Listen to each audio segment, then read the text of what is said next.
Specially बावखुंग्रिया मोनसे जोंनि बर' हारिनि मोनसे जारिमिनारि नाम।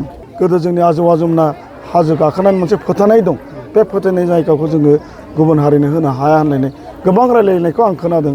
बायसान्सआव जुदि माबाफोर 2 नाम्बारिफोर गन्दगल दम होला होलि जायाबाथ' देरहानायनि लाइनाव दं दिनैहाय। आं बुंनो रोंला, बिसोर गावसोरनि खोथासो। होनाय होयियाथ' बे उननि बाथ्रा, आंखौ बुंनो रोंला। खिन्थु दिनैहाय आं नुहुरदों आरोखि रायजो राजाफ्रा हयथ' लिडार बुङाब्लाबो जानो हागौ आजिखालिथ'। दा बाव हारिनि माबा फैदों, सेन्टिमेन्ट फैदों। बेखौ लानानैसो दा राजनितिकआ सोलिगासिनो दं नैबे बावखुंग्रियाव। आं दस्रा माबा समस्थिखौ आं बुंनो थाङा। बाव ट्रेक्टरनो होयोना बिजेपिनो होयोना नांगालनो होयो बे आलादा जायो। नैबे स्पेशलि बावखुंग्रिया मोनसे जोंनि बर' हारिनि मोनसे जारिमिनारि नाम। बे बावखुंग्रिखौ बयबो गोदो जोंनि आजौ आजौमोना हाजो गाखोनानै मोनसे फोथायनाय दं। बे फोथायनाय जायगाखौ जोङो गुबुन हारिनो होनो हाया होननानै गोबां रायलायनायखौ आं खोनादों।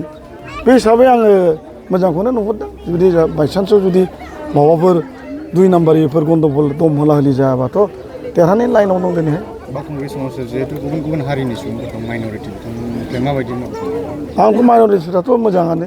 माइन'रिटिफ्राथ' बिपिएफखौ बिराद मोजां मोनो, न' डाउट। हाग्रामा सारखौ बिराद मोजां मोनो। नाथाय बिसोरो जे एनडिए होननाय लोगो लोगो बिसोरनि गोसोआ एसे मारैबा जादों। मिथिगोन उनाव माबायदि जायो बेखौ नायगोन। दा बेखौथ' बुंनो हाथ'ला माबायदि। ओमफ्राय नैबे फकिराग्रामनि जितु बेंगलि, बेखौ जोंहा बे अरुप कुमार बिथांखौ माने राजबंसिफ्रा फेजेननाय जादों। बे हिसाबै बिस्राबो एसे चेलेन्ज मुदा दङ। आं बेखौबो नुदों।